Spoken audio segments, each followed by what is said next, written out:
Hello everyone. आज हम trigonometry exercise 8.1 का क्वेश्चन नंबर 11 करेंगे। ठीक है, हालांकि ये क्वेश्चन आपका ट्रू फॉल बेस्ड क्वेश्चन है। ठीक है, पर फिर भी हमें उसमें रीज़न देना पड़ेगा कि क्यों ये ट्रू है और क्यों ये फॉल्स है। तो इसका फर्स्ट पार्ट कहता है कि the value of 10a is always less than 1। तो क्या स्टेटमेंट करेक्ट है या करेक्ट नहीं है, ये आपसे पूछ रहा है।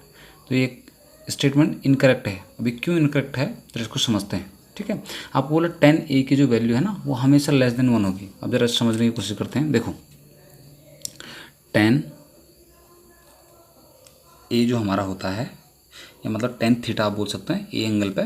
तो हमारा 10a का फॉर्मूला क्या होता है, ये तो हमारा परपेंडिकुलर अपॉन बेस है ना। अब इसके कहने का मतलब है, क्वेश्चन के मैं कहने का मतलब ये है कि जो परपेंडिकुलर है और जो बेस है इनका जो रेशियो आएगा हमेशा वो 1 से लेस होगा। अब ऐसे ज़रूरी तो नहीं है। तो जैसे मान लो कि मैं एक ट्रायंगल बनाता हूँ। अब ये एक ट्रायंगल है, मान लीजिए ये आपका 90 डिग्री एंगल हो गया।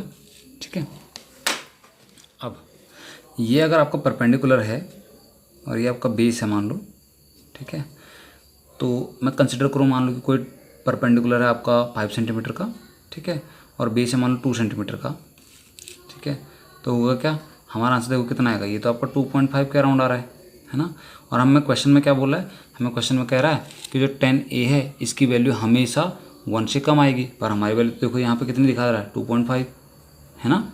वैसे भी जब हम इस 10 के एंगल्स पढ़ेंगे ना अभी अगले इसके बाद जो नेक्स्ट आपकी एक्सरसाइज है, ठीक है, उस एक्सरसाइज में हमने 10 के एंगल्स पढ़ने हैं। तो जैसे इस क्वेश्चन में बोल रहा है कि 10a की जो वैल्यू है वो हमेशा 1 से लेस होती है। तो ज़रूरी नहीं है 10a की वैल्यू आपकी 1 भी होती है 45 पे, 10 45 पे, है ना। तो ये जो स्टेटमेंट आपका ये रॉन्ग है। ठीक, तो इसका फर्स्ट पार्ट था। सेकंड पार्ट की अगर बात करें तो सेकंड पार्ट में आपसे बोल रहा है sec a equals to 12/5 for some value of angle a। मतलब ये बोल रहा है सेक a इक्वल्स टू 12/5। ठीक है, ये पूछ रहे कि क्या ये वैल्यू पॉसिबल है। तो सेक किसका उल्टा होता है, सेक उल्टा होता है कॉस का, और कॉस का फॉर्मूला होता है बेस अपॉन हाइपोटेनस। तो इसका मतलब सेक बनेगा आपका हाइपोटेनस अपॉन बेस, है ना। और आपको पता है देखो हाइपोटेनस, मैंने आपको पहले भी फर्स्ट वीडियो में आपको बताया था कि हाइपोटेनस जो होती है वो हमेशा और हमेशा सबसे बड़ी साइड होती है किसी भी राइट एंगल ट्रायंगल की। तो ये बात बिल्कुल सही है। देखो 12 किसको रिप्रेजेंट करेगा, हाइपोटेनस को, और 5 रिप्रेजेंट कर रहा है किसको, बेस को, है ना। तो इसका मतलब ये है, ये स्टेटमेंट बिल्कुल ट्रू है। वो बोला ना कि सेक ए की वैल्यू है वो क्या 12/5 पॉसिबल है। तो हाँ बिल्कुल सही बात है, हो सकती है क्योंकि हाइपोटेनस बड़ी साइड है। ठीक है, बेस से। चलिए आगे थर्ड क्वेश्चन की बात करते हैं। तो थर्ड क्वेश्चन में आपसे बोल रहा है कि cos A is the abbreviation used for the cosecant of angle A. ये आपसे पूछ रहा है कि जो कॉस ए है ना ये शॉर्ट फॉर्म है, बोल रहा है इसका कॉसिकेंट का। क्या ये कॉस ए कॉसिकेंट का शॉर्ट फॉर्म है। तो मैंने आपको फर्स्ट वीडियो में, जैसे आपको रिमाइंड करवा दूँ एक बार, कि फर्स्ट वीडियो में आपको बताया था कि जो कॉसिकेंट है ये कॉसिकेंट कॉसेक बनाता है ना कि कॉस बनाता है। जो कॉस बना है ये आपके कोसाइन से बना है, COSINE। तो अगर करेक्ट स्टेटमेंट बोला जाए तो cos A is abbreviation of cosine not cosecant. ठीक है, ये कॉसिकेंट जो है ये कॉसेक बनाएगा। मैं एक बार आपको शो भी करा देता हूँ, जो मैंने आपको फर्स्ट वीडियो में आपको बताया था। देखो ये एब्रीविएशन हमने उस दिन लिखे थे, ये हमने ट्रिग्नोमेट्रिक रेशियो लिखे थे। तो टेंजेंट जो हमारा टेन बनता है वो टेंजेंट से बनता है। जो हमारा साइन बनता है वो SIN, जो साइन लिखते हैं हम वो SINE से बनता है। जो हमारा सेक बनता है वो सीकेंट से बनता है। जो हमारा कॉट बनता है वो कोटेंजेंट से बनता है। जो कॉसेक बनता है हमारा COSEC कॉसेक। ठीक है, ये बनता है हमारा कॉसिकेंट से। और जो हमारा कॉस बनता है वो हमारा कॉसाइन से बनता है। तो अभी इसी की बात कर रहा था वो कि ये कॉसाइन जो कॉस है वो किसका एब्रीविएशन है, तो वो कॉसाइन का होता है ना कि कोशिकेंट का। ठीक है, तो ये स्टेटमेंट आपका क्या हो जाएगा, ये आपका स्टेटमेंट रॉन्ग है। ठीक है, थर्ड स्टेटमेंट आपका रॉन्ग है, तो फॉल्स स्टेटमेंट है। फर्स्ट भी आपका फॉल्स था। ठीक है, अब चलते हैं फोर्थ वाले स्टेटमेंट की तरफ। फोर्थ स्टेटमेंट कहता है cot A is product of cot and A. क्या बोल रहा है कि जो ये कॉट ए हम लिख रहे हैं ना, तो इसमें कॉट और ए के आपस में मल्टीप्लाई हो रही है। आपसे ये कहता है कि ये कॉट और ए की मल्टीप्लाई हो रही है, जो कि बिल्कुल रॉन्ग है।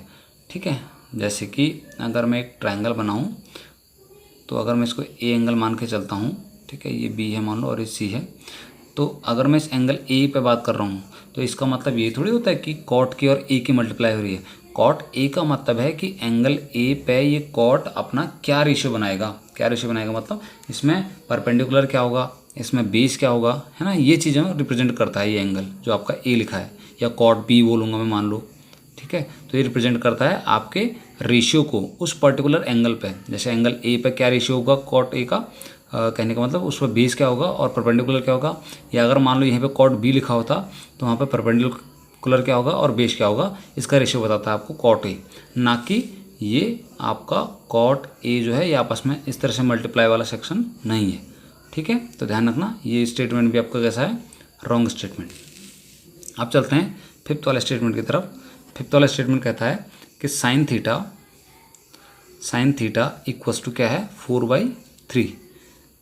अभी पूछ रहा है फॉर सम एंगल थीटा, क्या किसी एंगल थीटा के लिए क्या साइन थीटा 4/3 पॉसिबल है। अब अगर साइन थीटा को हम अगर चेक करें तो साइन थीटा का फॉर्मूला क्या बनता है हमारा, साइन थीटा होता है हमारा परपेंडिकुलर अपॉन हाइपोटेनस। अब जरा इसको रिप्रेजेंट करके अगर देखें, कंपेयर करें, तो इसका मतलब ये 3 रिप्रेजेंट कर रहा है हाइपोटेनस को, ये 4 रिप्रेजेंट कर रहा है परपेंडिकुलर को। अभी फिर से वही बात, अभी देखो यहाँ क्वेश्चन नंबर सेकंड में हमने, क्वेश्चन नंबर जो सेकंड था हमने क्या बात की थी कि हाइपोटेन्यूस जो होती है वो किसी भी राइट एंगल ट्रायंगल में सबसे बड़ी साइड होती है। ठीक है, हाइपोटेन्यूस सबसे लंबी साइड होती है, सबसे बड़ी साइड होती है। और यहाँ पे देखो ये क्या दिखा रहा है, ये दिखा रहा है कि परपेंडिकुलर जो है वो 4 को रिप्रेजेंट कर रहा है, मतलब परपेंडिकुलर बड़ा है हाइपोटेन्यूस से। ये तो कभी पॉसिबल हो ही नहीं सकता, है ना, it is not possible, it is not going to be possible. ठीक है, तो ये आपका फिफ्थ पार्ट था जो कि आपका फॉल्स पार्ट है। ठीक है, तो केवल ट्रू पार्ट आपका कौन सा इसमें, सेकंड वाला पार्ट ट्रू है, बाकी सारे के सारे फॉल्स हैं। मैंने आपको विथ रीजन ये समझा दी है। ठीक है, आई होप आपकी समझ में आ गया होगा। Thank you.